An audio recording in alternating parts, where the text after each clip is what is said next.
Cop stops a black woman for no reason, then learns she's a federal judge. A routine evening drive through Atlanta turned into a nightmare when a decorated cop decided one black woman didn't belong behind the wheel of a luxury car. Step out of the vehicle now. I don't care where you think you're going. Your night just ended.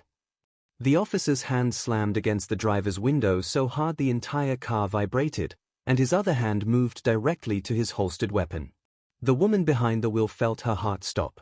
58 years of dignity, sacrifice, and achievement suddenly meant nothing on this dark stretch of highway. Her hands trembled as she raised them slowly toward the ceiling of her own car. Officer Kyle Brewer stood 6'2", badge gleaming under the streetlight, his jaw set with the confidence of a man who had never faced consequences. His smirk said everything his words didn't. He believed he was untouchable. But Officer Brewer had just made the biggest mistake of his 20-year career, because he had absolutely no idea who was sitting in that driver's seat. The evening of September 14th started like any other Friday for Judge Denise Marie Washington. At exactly 6:47 p.m., she gathered her leather briefcase, slipped on her reading glasses, and walked out of the Richard B. Russell Federal Building in downtown Atlanta. The marble floors echoed with each step of her sensible heels, the same heels she'd worn when she'd sentenced a corrupt senator to 15 years just that morning. Denise had served on the federal bench for 11 years. Before that, she'd been a prosecutor for 18. Before that, she'd grown up in Buckhead Courts, one of Atlanta's toughest housing projects, raised by a grandmother who cleaned office buildings at night and prayed over her grandchildren every morning. Everything Denise Washington had, she'd earned. Every single thing. Her silver Mercedes-Benz E-Class sat waiting in the parking garage, a gift to herself after her confirmation to the federal bench. Not flashy. Just elegant. Just enough. She'd paid cash for it. Tonight, Denise was heading home to prepare for the weekend. Her daughter Camille was bringing the grandchildren over for Sunday dinner, and Denise had promised her famous peach cobbler. The recipe had been her grandmother's. But she would never make it home on time. Because at 7:23 p.m., on a quiet stretch of Cascade Road in southwest Atlanta, everything changed. The blue lights appeared in her rearview mirror without warning. Denise glanced at her speedometer. 33 miles per hour in a 35 zone. She checked her seatbelt. Fastened. Both hands visible on the wheel. Her brow furrowed slightly as she eased onto the shoulder, gravel crunching beneath her tires. The police cruiser pulled in behind her, headlights blazing directly into her mirrors. Denise took a breath. She knew the protocol. Every black person in America knew the protocol. Engine off. Interior light on. Hands at 10 and 2. Window down just enough to speak. License and registration ready, but don't reach for them until asked. Don't make sudden movements. Don't argue. Don't give them a reason. Denise had taught this same protocol to her own children. She'd sat her daughter down when Camille turned 16 and gotten her license. She'd sat her son Marcus down when he'd bought his first car at 22. The talk. Every black parent's worst nightmare and most necessary conversation. Now, at 58, a federal judge with the power to sentence criminals to life in prison, Denise Washington sat in her own vehicle with her heart racing, because a badge in the wrong hands could take everything. And what happened next proved exactly why that fear was justified. The officer approached slowly. Too slowly. His flashlight swept across the back of her car, lingered on her temporary tag, which was perfectly legal, then traced along the driver's side. When he reached her window, he shined the light directly into her face. Denise squinted but didn't flinch.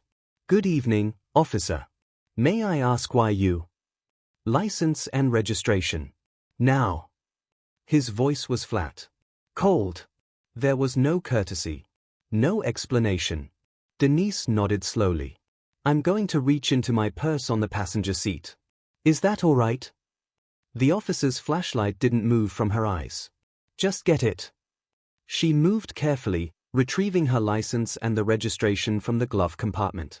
She handed both through the window, keeping her movements deliberate and visible. The officer, she could now see his nameplate read Brewer, snatched the documents without looking at them. Instead, his eyes swept the interior of her car. The leather seats. The walnut trim. Her designer handbag. "Nice car," he said. It wasn't a compliment. Where'd you get it? Denise felt her jaw tighten. I purchased it, officer. From the Mercedes dealership on Peachtree. Is there a problem? Officer Brewer's lips curved into a smirk. That's what I'm trying to figure out. He still hadn't looked at her license. But here's the part that changed everything. Officer Kyle Brewer finally glanced at Denise's driver's license. His flashlight beam passed over her name, her address, her photograph. Then he looked back at her. Then at the car. Then at her again. This your vehicle? He asked. Yes, officer. As I said. You got proof? Bill of sale? Something that shows this car belongs to you? Denise's stomach dropped. Not because she couldn't prove ownership. She had every document imaginable in her files at home. But because she recognized exactly what was happening. She'd seen it 100 times in her courtroom. She'd read about it in case files. She'd heard testimony from defendants and victims alike. Driving while black. The assumption that a black woman in a nice car must have stolen it. The presumption of guilt. Officer, Denise said carefully, the registration I handed you clearly shows this vehicle is registered in my name. If you have a specific concern, step out of the vehicle. The command came fast. Hard. I'm sorry. Denise felt the words catch in her throat. Officer, I haven't done anything wrong. I was driving under the speed limit. My documents are in order. Why exactly am I being asked to? I said step out of the vehicle. Now. His hand moved to his hip. To his weapon. And Denise Washington, a woman who had faced down murderers and crime lords from behind the bench, felt genuine fear shoot through her body like electricity. What would you have done in that moment? Would you have stayed calm? Would you have questioned him? Or would you have done exactly what she did, comply first, fight later? Because Denise knew one thing for certain, arguing on the side of the road, in the dark, with an aggressive officer whose hand was on his gun, was not a battle she could win. Justice would have to wait. Survival came first. Denise opened the door slowly. She stepped out with her hands visible, palms forward. Against the car. Spread your feet. Her heart hammered. Officer, this is completely unnecessary. I am cooperating fully. I have done nothing. I'll decide what's necessary. He grabbed her shoulder and spun her toward the vehicle, pressing her face first against the cool metal of her own Mercedes. The humiliation was immediate. And complete. Cars passed on Cascade Road. Some slowed, their occupants craning their necks to see what was happening. Others sped by, eyes forward, wanting no part of whatever was unfolding. Denise stood there, palms flat against her car, a federal judge being patted down like a common criminal. Officer Brewer took his time. He searched her pockets. Found nothing. He searched her waistband. Found nothing. He opened her purse and dumped the contents onto the hood of her car. Lipstick rolled into the gutter. Her reading glasses case clattered against the metal. Business cards scattered in the evening breeze. One of those cards landed face up near Officer Brewer's boot. It read, Honorable Denise M. Washington, United States District Court, Northern District of Georgia. He didn't even glance at it. From the police cruiser, another figure emerged. This one moved slower. More reluctantly. Officer Marcus Powell was younger, maybe 30, and his face was troubled as he approached the scene. His dark skin gleamed under the streetlight, and his eyes moved between his partner and the woman pressed against her car. Kyle, he said quietly, what are we doing here? Running a stop. What's it look like? For what? I didn't see any violation. Officer Brewer shot his partner a look that could cut glass. You questioning me, rookie? Marcus Powell had been with the department for 3 years, hardly a rookie, but he'd been partnered with Kyle Brewer for only 6 months. And in that 6 months, he'd seen things. Things that kept him up at night. Things that made him question whether he'd chosen the right profession. This stop was adding to that list. I'm just saying, Marcus continued, his voice low, she handed you her paperwork. She's cooperating. Maybe we should just run her plates and... Maybe you should stand over there and learn something. Kyle jabbed a finger toward the cruiser. This is how you handle these situations. You establish control immediately. You don't let them get comfortable. You don't let them think they're in charge. Marcus's jaw clenched. Kyle, she's an older woman. She's not a threat. They're all a threat if you let your guard down. Kyle turned back to Denise. All right, you're coming with me. You can explain to my sergeant where you really got this car. But this was only the beginning. Because what Officer Kyle Brewer didn't know, what he couldn't possibly have imagined, was that every single word he'd spoken had been recorded. Not by a bystander. Not by a citizen journalist with a smartphone. But by the very system designed to protect officers like him. His own body camera had captured everything. Every command. Every insult. Every violation of protocol. And in approximately 4 to 5 minutes, that footage would begin a chain reaction that would tear his career apart and expose a pattern of abuse that went back years. But we're getting ahead of ourselves. Because before justice could arrive, Denise Washington would have to endure something far worse than a pat-down on the side of the road. The backseat of the police cruiser smelled like sweat and industrial cleaner. Denise sat with her wrists in handcuffs that had been cinched too tight, cutting into her skin, and watched the streets of Atlanta roll past through the scratched plastic partition. She hadn't been read her rights. She hadn't been told what crime she was suspected of committing. She had simply been placed in the back of the car while Officer Brewer tossed her Mercedes keys to a tow truck driver who'd appeared within minutes, almost as if he'd been waiting. That's a nice impound fee, the tow truck driver had said with a grin. Probably cost her a couple $1,000 to get that back. Kyle Brewer had laughed. Actually laughed. If she gets it back, he'd replied. Now, in the back of the cruiser, Denise closed her eyes and focused on her breathing. In and out. Slow and steady. She thought about her grandmother. About the woman who had raised her with nothing but faith and determination. About the prayers whispered over her bed every night. Lord, protect this child. Keep her safe from harm. Let her grow into something beautiful. Denise had grown into something beautiful. And powerful. And she would not let one corrupt officer destroy what had taken a lifetime to build. The Atlanta Police Department's Zone 4 precinct was a squat, brick building that had seen better days. Fluorescent lights buzzed overhead as Denise was led through processing like a common criminal. Fingerprints. Photograph. Personal effects catalogued. Through it all, she remained silent. Not because she was scared, though a part of her was. Not because she was defeated, though they wanted her to feel that way. But because she was observing. Watching. Building a case in her mind. Every officer who looked the other way. Every procedure that was skipped. Every moment that protocol was ignored. She filed it all away in the mental cabinet she'd built over 3 decades of legal work. And when Officer Brewer finally led her to an interrogation room, not an interview room, but a full interrogation room with a one-way mirror, Denise Washington sat down in the cold metal chair and waited. Kyle Brewer entered the room with a folder in his hand and a smirk on his face. He tossed the folder on the table but didn't open it. So here's how this works, he said, settling into the chair across from her. You tell me where you got the car. You tell me where you got the money for that car. And maybe, just maybe, we work something out. Denise looked at him. Really looked at him. She'd seen 1,000 men like Kyle Brewer. Men who mistook cruelty for strength. Men who believed their badge made them invincible. Men who had spent so long abusing power that they'd forgotten what accountability felt like. Officer Brewer, Denise said quietly, I'd like to call my attorney. You're not under arrest. Then I'm free to leave. The smirk flickered. Not until I get answers. Then I am being detained, which means I have the right to legal counsel. I'd like to make my phone call now. Kyle leaned forward. You watch a lot of Law and Order, don't you? Think you know how this works? I know exactly how this works. Something in her voice made him pause. It was the tone of someone who was used to being in control. Someone who gave orders, not took them.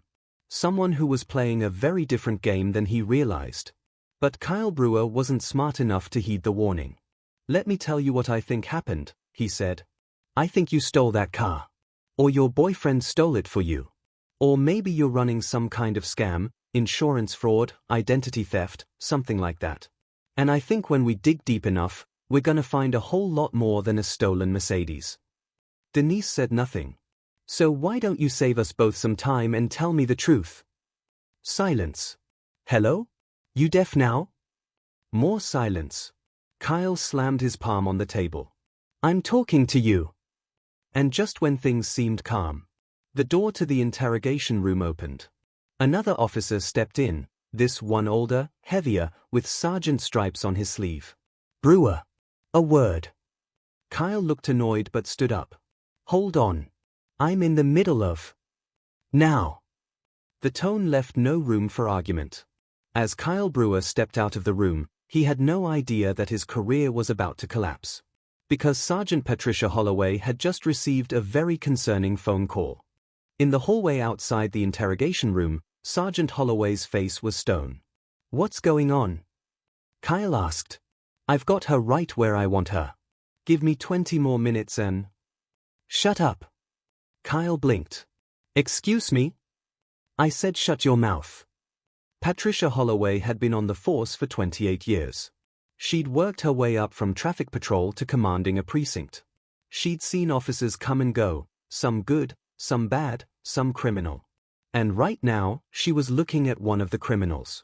You pulled over a woman tonight on Cascade Road. You searched her vehicle without probable cause. You handcuffed her without stating a charge.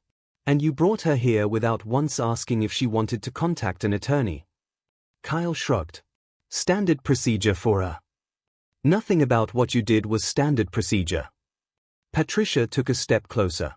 Do you have any idea who that woman is? Some uppity. Choose your next words very carefully, Officer Brewer. Kyle's jaw snapped shut. Patricia pulled out her phone and held up a photograph. It was a press image from the U.S. District Court's website, a formal portrait of a distinguished black woman in judicial robes. Denise Marie Washington. United States District Court Judge. Northern District of Georgia. Appointed by the President of the United States. Confirmed by the Senate. Lifetime appointment. Kyle's face went white. That's the woman sitting in your interrogation room right now, Patricia said.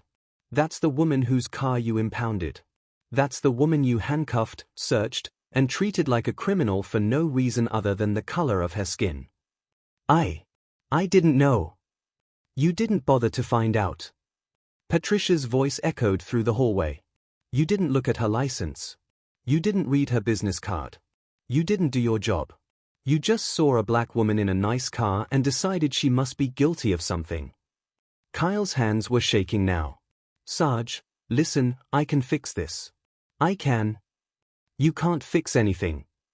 Patricia took a breath, forcing herself to calm down. The captain's on his way. Internal Affairs has been notified. And I've already pulled your body camera footage. The last sentence hit Kyle Brewer like a physical blow. His body camera. He'd forgotten about the body camera. Every word. Every action. Every moment of his abuse had been recorded and was now in the hands of his supervisors. But here's what made it even worse. Officer Marcus Powell, Kyle's partner, had been watching the entire stop from their cruiser. And Marcus had made a decision. A decision that would change everything. He had activated his own body camera from the moment they'd pulled behind the Mercedes. And unlike Kyle, who had a history of malfunctions with his recording equipment, Marcus had made sure his footage was uploaded directly to the cloud the moment they'd arrived at the precinct. Every command Kyle had given. Every violation of procedure. Every moment of abuse. It was all preserved. Backed up. Untouchable. And Marcus Powell was prepared to testify against his partner. Because Marcus Powell hadn't become a cop to protect bullies. He'd become a cop because his own father had been pulled over 32 times in 10 years without ever receiving a single ticket. He'd become a cop because his mother had been forced to lie face down on the pavement of her own driveway while officers investigated a burglary report at her own house. He'd become a cop to change the system from within. And tonight, he was finally taking a stand. The door to the interrogation room opened again. This time, it wasn't Officer Brewer who walked in. It was Captain Raymond Foster, a broad-shouldered man with graying temples and the exhausted expression of someone who had seen too much in his 30-year career. Behind him stood Sergeant Holloway. Behind her stood a woman in civilian clothes, a lawyer from the city attorney's office who had been pulled from a dinner party for emergency damage control. Captain Foster approached the table slowly. "Judge Washington," he said, his voice heavy with something that might have been shame, "on behalf of the Atlanta Police Department, I offer you my deepest and most sincere apologies."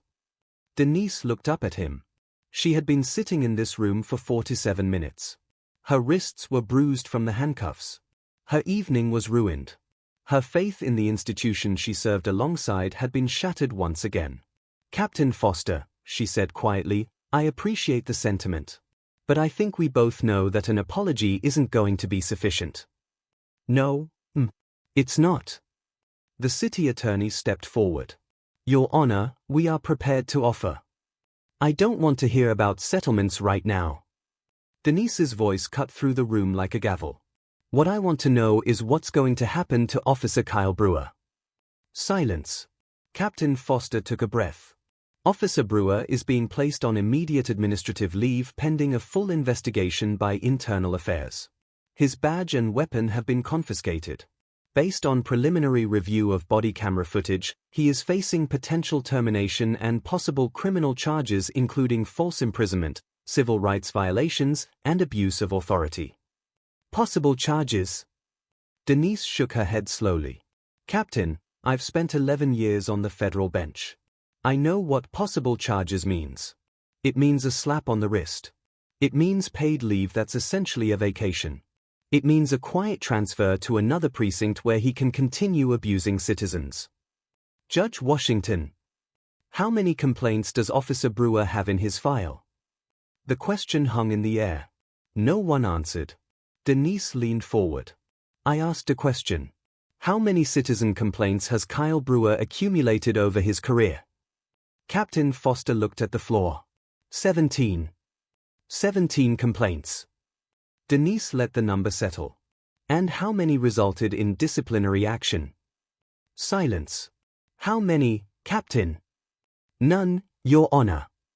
"Would you have stayed quiet in her position?" Denise Washington rose from her chair. For a moment, despite being the one who had been arrested, she commanded the room like she was on the bench. 17 citizens came forward to report misconduct. 17 people, probably more who were too afraid or didn't know how to file, told you that this officer was a problem. And you did nothing. The complaints were investigated. And dismissed. Every single one. Denise's eyes swept from the captain to the sergeant to the city attorney. Kyle Brewer has been protected by this department for years. And tonight, he finally picked the wrong victim. Not because I'm more important than those other 17 people, but because I happen to have the power to do something about it. She gathered her composure. "Here's what's going to happen. You're going to release my vehicle immediately, no impound fees, no paperwork. You're going to provide me with complete copies of all body camera footage from tonight. You're going to open Officer Brewer's entire personnel file for review. And you're going to notify the Department of Justice, Civil Rights Division, that a federal judge was subjected to a racially motivated false arrest." The city attorney paled. "Judge Washington, perhaps we could discuss." "I'm not finished." Denise's voice was ice. "What happened to me tonight happens to black men and women across this country every single day. The only difference is that most of them don't have a law degree and a lifetime appointment. Most of them can't fight back. Most of them just have to take it and pray they get home alive." She paused, letting the weight of her words fill the room. "That ends tonight. Kyle Brewer is going to be held accountable, not because he pulled over a federal judge, but because you finally have the evidence to prove what 17 other victims already told you. Do I make myself clear?" Captain Foster nodded slowly. "Crystal clear, Your Honor." But the story doesn't end there. Because what Denise Washington didn't know yet, what none of them knew, was that Kyle Brewer's misconduct went far deeper than one unjustified traffic stop.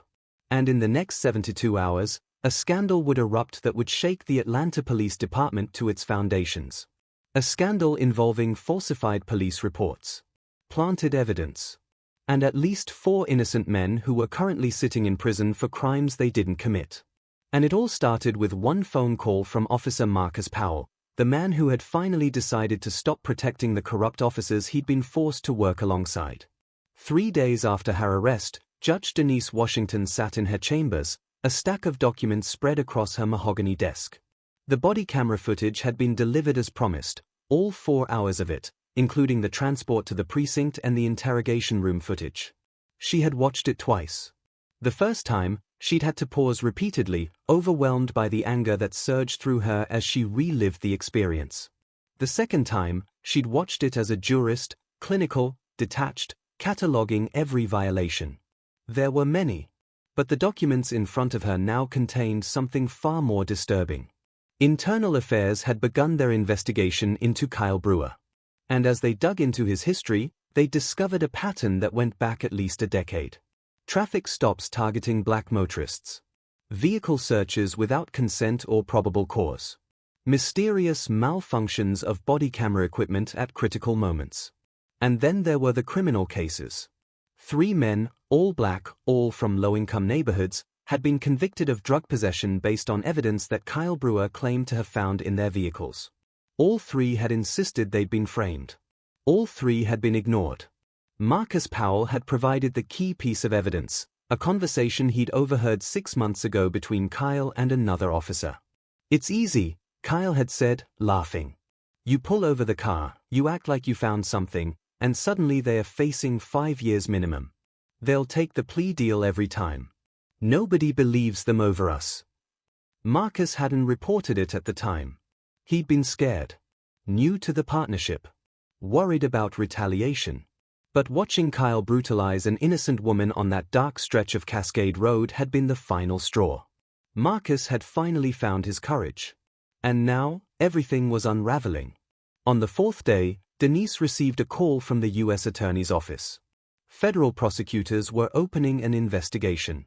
Not just into Kyle Brewer, but into a pattern of civil rights violations within the Atlanta Police Department that may have affected hundreds of citizens over 2 decades. Denise wasn't surprised. She'd seen this before. One corrupt officer was rarely just one corrupt officer. They were symptoms of a culture. A system that protected its own at the expense of the communities they were supposed to serve. But this time, things would be different. This time, a federal judge was involved. This time, there would be no quiet settlements and sealed records. This time, the whole world would be watching. On day 7, the story exploded. An investigative journalist from the Atlanta Journal-Constitution had been tipped off about the case, likely by someone inside the department who was tired of watching the cover-ups. Within hours, the story had gone national. CNN picked it up. Then MSNBC. Then Fox News. Denise Washington's face, the same distinguished face that had appeared in her official judicial portrait, was suddenly everywhere. But the second twist came from a completely unexpected source. A woman named Angela Morris saw the news coverage. Angela was 53 years old. A registered nurse from Decatur. And she had been pulled over by Kyle Brewer 8 years ago. Just like Denise, Angela had been driving a nice car, a BMW she'd saved for 3 years to purchase. Just like Denise, Angela had been ordered out of her vehicle, searched, and humiliated.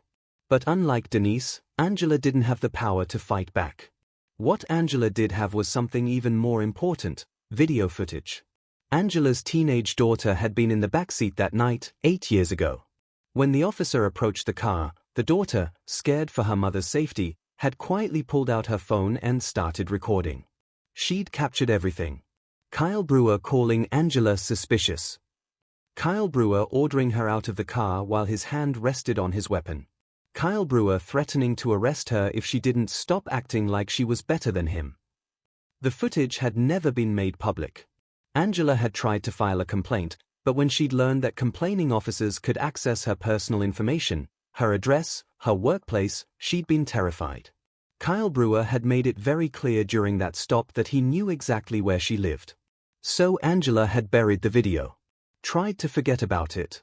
Tried to move on.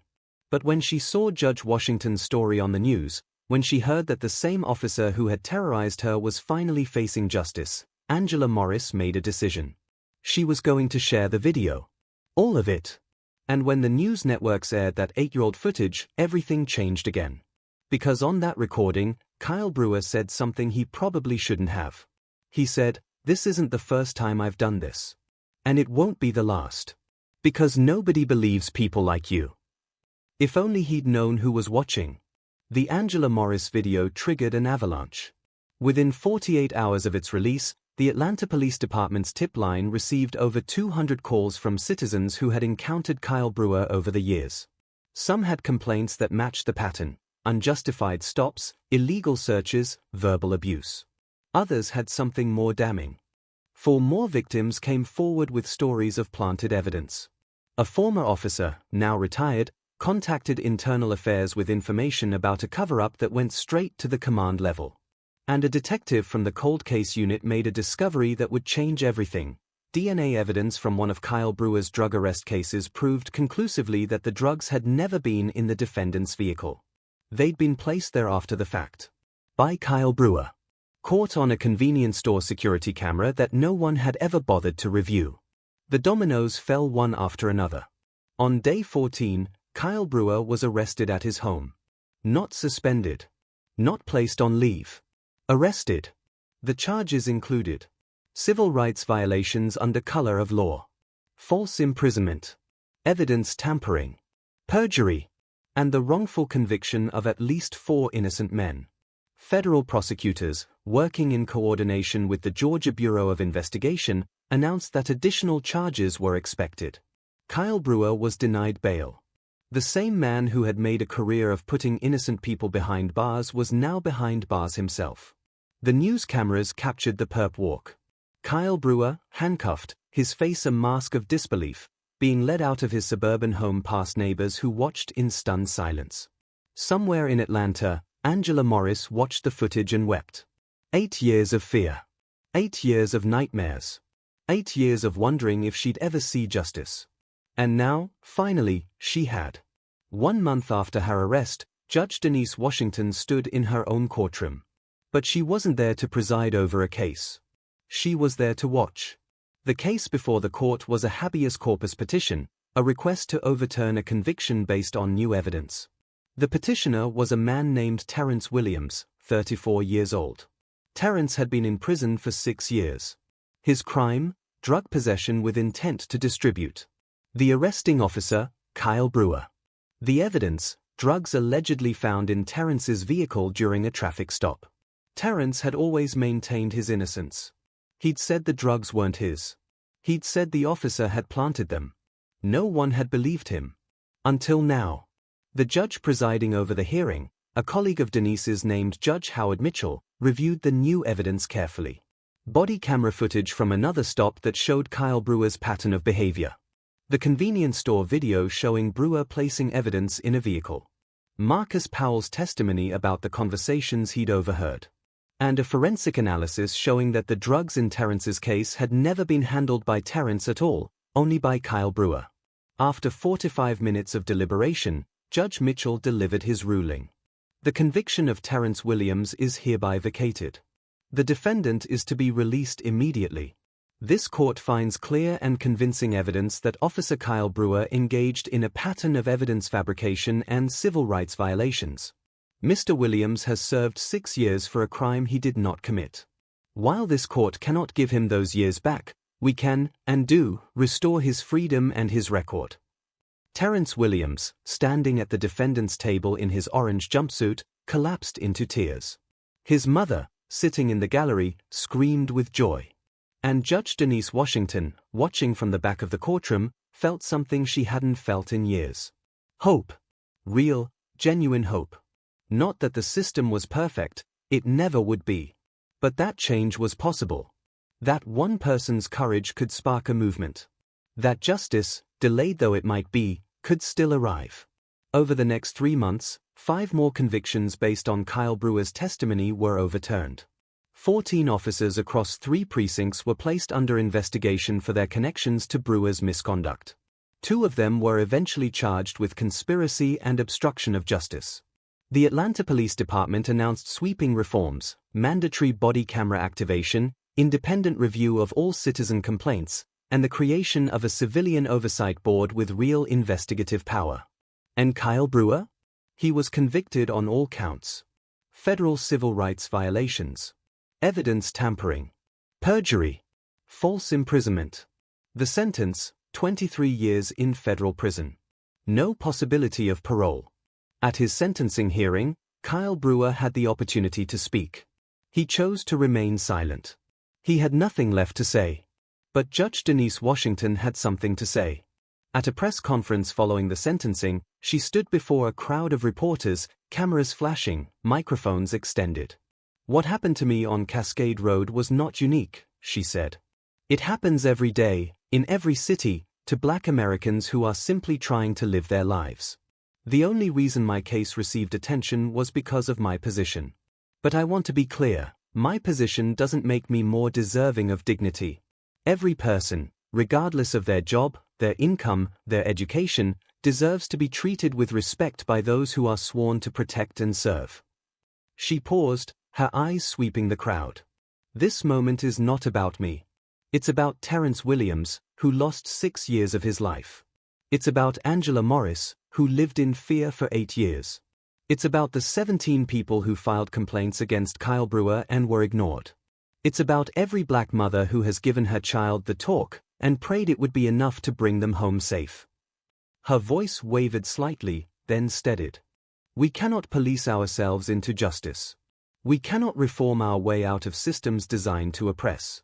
True change requires courage, the courage to speak up, to stand up, to demand accountability even when it's easier to stay silent." Officer Marcus Powell showed that courage when he testified against his partner. Angela Morris showed that courage when she shared her video after 8 years. And countless others, many whose names we'll never know, show that courage every single day. She took a breath. "To the Black women watching this right now, your dignity is not negotiable. Your worth is not determined by a badge or a traffic stop or a system that has failed you. You are powerful. You are valuable. You are seen. And I promise you, as long as I have breath in my body, I will fight for you." The crowd erupted in applause. 6 months after that September night on Cascade Road, Judge Denise Washington sat on her back porch, watching the sunset paint the Atlanta skyline in shades of gold and amber. Her granddaughter Maya, age 7, was playing in the backyard, chasing fireflies as the evening darkened. Camille, Denise's daughter, stepped out onto the porch with 2 glasses of sweet tea. "Mama, you've been quiet all day. You okay?" Denise smiled softly. "I'm better than okay, baby. I was just thinking." "About what?" "About your grandmother. About what she used to tell me when I was younger than Maya." Denise accepted the glass and took a sip. "She used to say, 'Baby, the world's gonna try to break you. It's gonna push you down, step on you, tell you that you don't belong. But your job isn't to break. Your job is to bend, and then spring back stronger.'" Camille sat down beside her mother. "You've been doing a lot of springing back lately." "Haven't I?" Denise laughed, a real laugh, full and warm. "You know, for a few minutes that night, I was scared. Really scared. I thought about all those stories. All those Black men and women who didn't make it home. I thought about Sandra Bland and Philando Castile and so many others. And I wondered if I was about to become another name on that list." She shook her head slowly. "But I also thought about your grandmother. About all the nights she came home exhausted from cleaning those office buildings, her hands cracked and bleeding, and still found the strength to tuck me in and tell me I was going to be somebody. She didn't survive all of that for me to give up on some dark highway in Atlanta." Camille reached over and squeezed her mother's hand. "I'm proud of you, Mama. I'm proud of us." Denise looked out at her granddaughter, still chasing fireflies, still innocent, still full of joy. "I'm proud of everyone who spoke up. Everyone who refused to stay silent. That's how we win, baby. Not by being the loudest, but by being the ones who refuse to disappear." In her garden, Maya caught a firefly and squealed with delight. She ran to the porch, cupping the tiny creature in her hands, its light pulsing through her small fingers. "Grandma, look. I caught one." Denise bent down, her judicial robes a distant memory, and smiled at her granddaughter. "You sure did, baby. What are you going to do with it?" Maya thought for a moment. Then she opened her hands and let the firefly go. They watched it float upward, blinking, joining the dozens of others that danced above the grass. I wanted to set it free, Maya said simply. So it could be with its family. Denise pulled her granddaughter into her arms and held her tight. That's exactly right, sweetheart. Everyone deserves to be free. Everyone deserves to go home to their family. And in that moment, under a sky full of stars and fireflies, Judge Denise Marie Washington knew that everything she had endured, every humiliation, every fear, every fight had been worth it. Not for herself, but for Maya. For every black child who deserved to grow up in a world that saw their humanity. For every mother who prayed her children would make it home safe. For every woman who had ever been told she didn't belong. Change was possible. Justice was possible. Hope was possible. And it started with ordinary people who refused to accept an extraordinary injustice. Her victory was more than personal. It was a declaration, a statement that echoed across every highway, every traffic stop, every dark road where a black woman had ever felt afraid. Dignity doesn't stop at a red light. Justice doesn't bend to a badge. And the power of one person's courage can ignite a movement that changes everything. Judge Denise Washington didn't just clear her name that night. She reminded every black mother, every grandmother, every daughter watching that their lives matter. Their voices matter. And when they stand together, even the most powerful walls can crumble. So the next time someone tries to make you small, tries to make you feel like you don't belong, remember this story. Remember Denise. Remember Angela. Remember Marcus. Remember Terrence. And remember that the light inside you can never be dimmed by someone else's darkness.